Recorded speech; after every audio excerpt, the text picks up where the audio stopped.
तो हिंदू राष्ट्र होना ही चाहिए और होगा भी, हम बिल्कुल सपोर्ट करते हैं। 57 देश है, 57 मुसलमानों के, अगर एक हिंदू राष्ट्र बना लेंगे तो क्या आपत्ति है उसमें? मुसलमानों ने कहा काटो मारो, ईसाइयों ने कहा काटो मारो। अरे भाई तुम कब काटोगे मारोगे? जब तुम सब मर जाओगे। इस देश के लिए सबसे बड़ा खतरा हिंदू राष्ट्र अम्बेडकर ने कहा था। फेकू बाबा धीरेन्द्र शास्त्री के सपोर्ट में जो है जंतर मंतर पर एक सनातन धर्म सांसद को ऑर्गेनाइज किया गया। इसमें जो है साधु संत और हिंदू संगठनों के लोग पहुंचे थे। यहाँ साधु संतों ने भाषण भी दिए हैं और इस धर्म सांसद के कवरेज को पॉलिटिक्स इंडिया ने अपने ट्विटर हैंडल पर भी पोस्ट किया है। इस पर दिल्ली पुलिस ने साइबर पुलिस स्टेशन ने नोटिस जारी किया है, जिसके अंदर भड़काऊ भाषण दिए गए हैं। जानबूझकर इस तरीके के धर्म सांसद को परमिशन दी जाती है ताकि मुसलमानों के कत्लेआम की बात की जा सके। इससे पहले भी ऐसे ही हुआ था।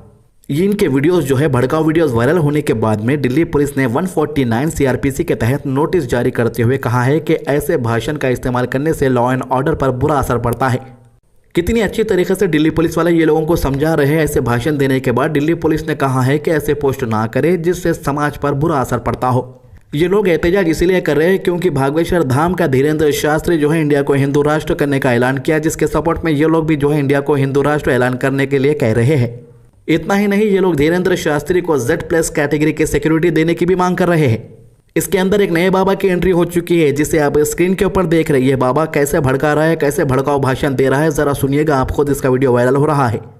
डिवाइड एंड रूल, अंग्रेजों ने कहा था तोड़ो बांटो राज्य करो, कांग्रेस ने कहा तोड़ो बांटो राज्य करो, ईसाइयों ने कहा तोड़ो बांटो राज्य करो, मुसलमानों ने कहा काटो मारो, ईसाइयों ने कहा काटो मारो। अरे भाई तुम कब काटोगे मारोगे?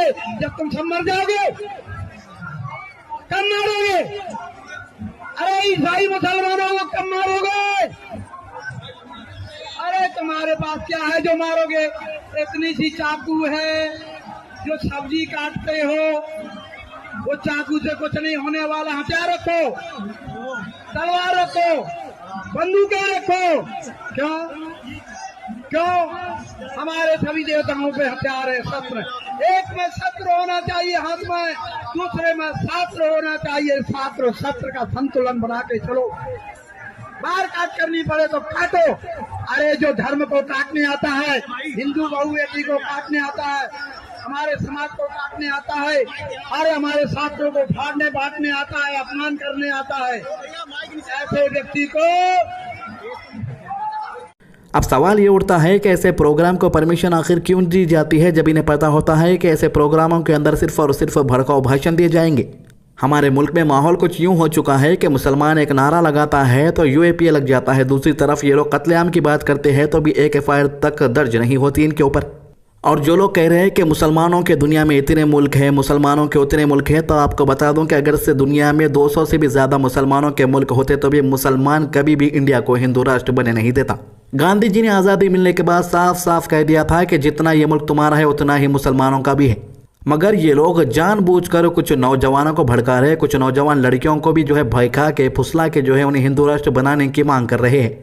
इनके वीडियोस देखने पे ऐसा लगता है कि मुल्क में सारी परेशानियां खत्म हो चुकी है, बस यही बाकी है। हिंदू धर्म स्वीकार करना पड़ेगा हिंदुस्तान में रहना है तो। अब ये चंपा कली कुछ ले लो, इन्हों बोल रही कि हिंदुस्तान में रहना है तो हिंदू धर्म स्वीकार करना पड़ेगा। इन्हें पता होना चाहिए कि धर्म जबरदस्ती से या डराने से नहीं फैलता।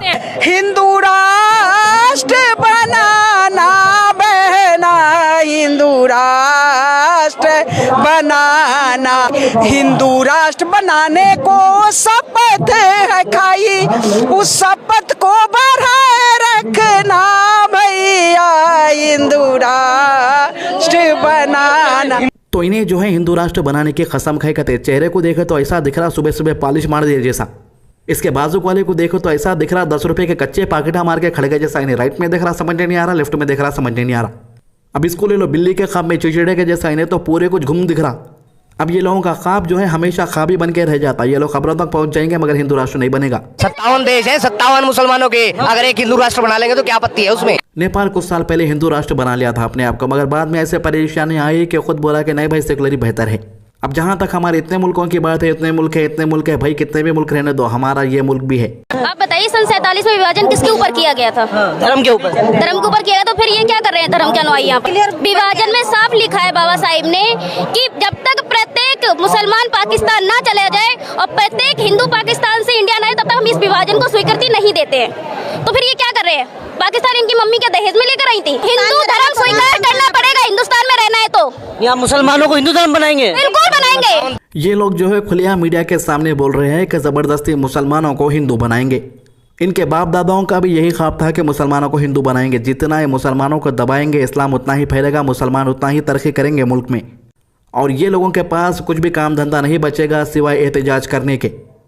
तो दोस्तों, जैसे कि आप देख सकते हैं, सारे लोगों के हाथों के अंदर जो है बागेश्वर धाम की तस्वीरें हैं और लिखा है धर्म सांसद यानी हिंदू राष्ट्र बनाएंगे, ये भी लिखा हुआ है। पीछे एक बैनर लगाया गया है बड़ा सा, इसके ऊपर लिखा हुआ है सनातन धर्म सांसद। बागेश्वर धाम को बस यही कहा गया धीरेन्द्र शास्त्री को कि तू जो जादू करता है उसे सही में करके बता। बस वो हिंदू मुसलमान करना शुरू कर दिया।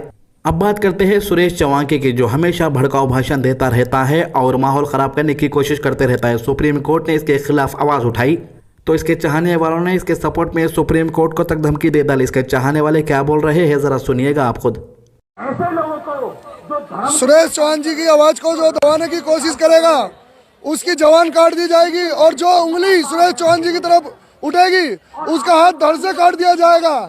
यह हिंदू राष्ट्रीय था और है और रहेगा, और जो हिंदुओं की आवाज को दबाने का काम करेगा उसका बहिष्कार किया जाएगा, और जो सुरेश चौहान जी की आवाज को दबाने का काम करेगा उसका बहिष्कार किया जाएगा। ये जो अंधभक्ता हैं असल जिंदगी में ज़ॉम्बीज बन चुके हैं। ऐसे ज़ॉम्बीज की पूरी सेना तैयार हो चुकी है जिसे भारत के कानून संविधान की कोई परवाह नहीं है। कितना पढ़े लिखे हैं? MSc किए हुए हैं। नौकरी वोकरी करते हैं? नौकरी करने के लिए हम अपना खुद का व्यवसाय है तो हम नौकरी की ओर क्यों भागे? नौकरी मांगते नहीं, देने का काम करते हैं। मुझे नौकरी में मत उठाइए, यही बात उनसे भी पूछिए कि सिर्फ हम ही से पूछने। नौकरी ये पूछिए 10 बच्चे पैदा करते तो सुअर की तरह से क्या 10 बच्चे पैदा करना गलत नहीं? जब तुम्हारे पास खाने की व्यवस्था नहीं है तो 50 बच्चे पैदा करने की क्या जरूरत? एक बच्चा मैंने शादी नहीं की, क्यों? क्योंकि नौकरियां घट रही। ये मेरा खुद का दिमाग काम करना चाहिए। ये बच्चे पैदा करना जरूरी है कि नहीं? जरूरी नहीं। सरकार क्या नौकरी घर में बना रही है? मशीन से नहीं बना रही। नौकरियां जो हैं जो सीमित हैं, मात्र 2% लोग सरकारी नौकरी करते हैं, और जब 98 राष्ट्रीय है। ये हिंदू राष्ट्र होना चाहिए कि नहीं? अगर नहीं होना चाहिए तो ला इलाहा इल्लल्लाह मुहम्मदुर रसूलुल्लाह गलत है, गलत है। इसे भी हटना चाहिए। 5 बार रोज हिंदी में कह के देखो, उसी दिन तुमको पता चल जाएगा कि ये हिंदू राष्ट्र होना चाहिए। ला इलाहा इल्लल्लाह मुहम्मदुर रसूलुल्लाह हिंदी बताइए। नाम क्या है? नाम क्या? ये नाम जानने की जरूरत नहीं, काम करने। मतलब संविधान जो है वो नहीं मानी जाएगी? नहीं मानी जाएगी। संविधान कोई आसमान से आया? मेरे लोगों ने लिखा, BN राव ने लिखा, पंडित जवाहरलाल नेहरू ने लिखा, ये सब लोगों ने मिला। 299 क्या आसमान से आए थे? क्यों नहीं मानेंगे? हमारे लोगों ने लिखा। संविधान तो हिंदू राष्ट्र की बात करता नहीं है। क्यों नहीं करता है? हिंदुओं ने ही तो लिखा है, हिंदुओं ने ही तो लिखा है संविधान। संविधान किसने लिखा? तो दोस्तों, इस वीडियो पर आप लोगों की क्या राय है कमेंट करके जरूर बताइएगा। वीडियो पसंद है तो लाइक कीजिए, ज्यादा से ज्यादा शेयर कीजिए। अल्लाह हाफिज।